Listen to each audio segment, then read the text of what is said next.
সাংসদ প্ৰদান বৰুৱাৰ সংবাদমেল সম্বোধন সংবাদমেলযোগে অসমৰ উন্নয়নৰ কথা দোহাৰি কেইবাটাও গুৰুত্বপূৰ্ণ তাৎপৰ্যপূৰ্ণ মন্তব্য আগবঢ়াই সাংসদগৰাকীয়ে নিৰ্বাচনী প্ৰচাৰৰ বাবে অসমলৈ আহিব কেন্দ্ৰীয় গৃহমন্ত্ৰী অমিত শ্বাহ তিনিটা অনুষ্ঠানত গৃহমন্ত্ৰীগৰাকীয়ে অংশ ল'ব বুলি জনালে সাংসদগৰাকীয়ে কাইলৈ বিয়লি অসম পাবহি গৃহমন্ত্ৰীগৰাকী আৰ্যপীঠ খেলপথাৰৰ পৰা নেপালী মন্দিৰলৈকে হ'ব প্ৰধানমন্ত্ৰীগৰাকীৰ ৰোড শ্ব' বিজেপিৰ ডাবল ইঞ্জিন চৰকাৰৰ দিনত যথেষ্ট উন্নয়ন হৈছে বুলি সংবাদমেলত উল্লেখ কৰে সাংসদগৰাকীয়ে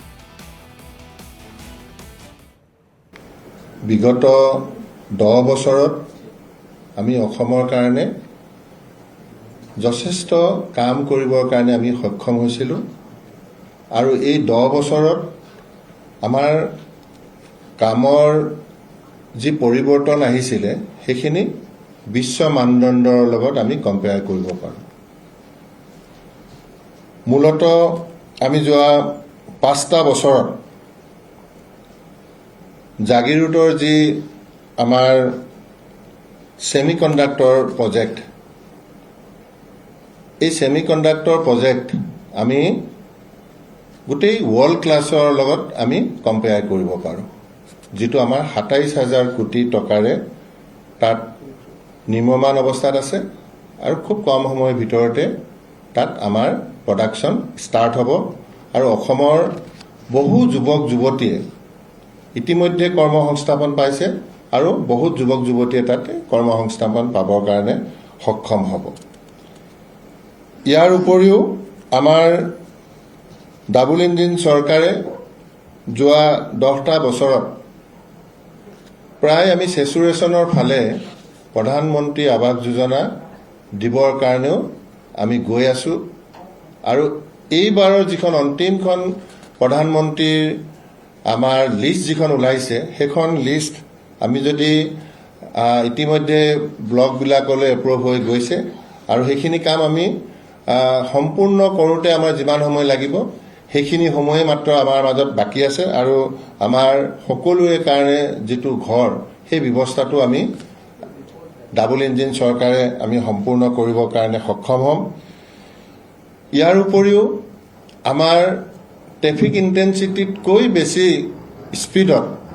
আমি উন্নত ধৰণৰ ৰাস্তা বনাবৰ কাৰণে আমি সক্ষম হৈছোঁ 4 লেণ্ডত 2-এটা ষ্টেজ বাদ দিলে প্ৰায়বিলাক ৰাস্তা পদূলি আমাৰ ৰাষ্ট্ৰীয় ঘাইপথৰ 4 লেণ্ডলৈ ৰূপান্তৰিত হ'ব মাত্ৰ গহপুৰৰ পৰা আমাৰ অলপমান কাম কুলাজানলৈকে বাকী আছে আৰু অকণমান মঙলদৈৰ পৰা আমাৰ তেজপুৰলৈ বাকী আছে আৰু আমি আশা ৰাখিছোঁ সেইখিনি ইন প্ৰিন্সিপল আমি এপ্ৰুভেল পাইছোঁ আৰু আগন্তুক তাৰ এটা কামৰ সময় থাকে সেই কামৰ সময়মতে আমি সেইখিনিও ডাবল লেণ্ডলৈ ৰূপান্তৰিত কৰি ৰাইজক আমি উপহাৰ দিব পাৰিম আৰু ইয়াৰ উপৰিও মৰাণৰ আপোনালোকে নিশ্চয় দেখিছে যে বৰ্তমান পৰিস্থিতিত আমাৰ সামৰিক ব্যৱস্থাটো কিমান আৱশ্যক গতিকে আমাৰ সেই সামৰিক ব্যৱস্থাটোৰ যিটো ৰানৱে আমি ইতিমধ্যে মৰাণৰ ৰাস্তাত দিবৰ কাৰণেও সক্ষম হৈছোঁ আৰু যিটো শুভ আৰম্ভ আমাৰ প্ৰধানমন্ত্ৰী ডাঙৰীয়াই কৰিছিলে আৰু অসমৰ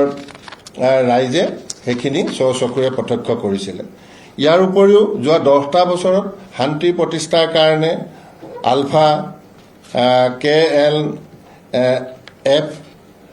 KPLTকে ধৰি বিভিন্ন শান্তি চুক্তিৰ জৰিয়তে আমি এই উত্তৰ পূৰ্বাঞ্চল আৰু অসমৰ শান্তি প্ৰতিষ্ঠাৰ কাৰণে আমি কাম কৰিবৰ কাৰণেও সক্ষম হৈছিলোঁ বিশেষকৈ আমি আস্ফাটো 3খন জিলাৰ বাদ দিলে বাকী আমাৰ অসমৰ জিলাসমূহৰ পৰা আমি উঠাই দিবৰ কাৰণেও আমি সক্ষম হৈছিলোঁ ব্ৰহ্মপুত্ৰৰ ওপৰত 70 বছৰত আমাৰ 3খন দলং আছিল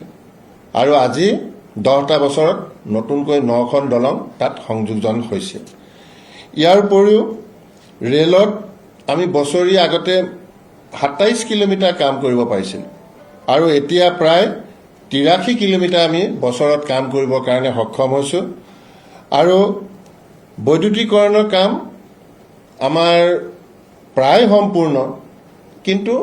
আমি ট্ৰেন্সমিশ্যন কৰিবলৈ অকণমান বাকী থকাৰ কাৰণে আমি 93% দেখুৱাইছোঁ যেনেকৈ আমাৰ ধেমাজিৰ পৰা মুকং চেলেকলৈ ইলেক্ট্ৰিফিকেশ্যনৰ কাম সম্পূৰ্ণ হৈছে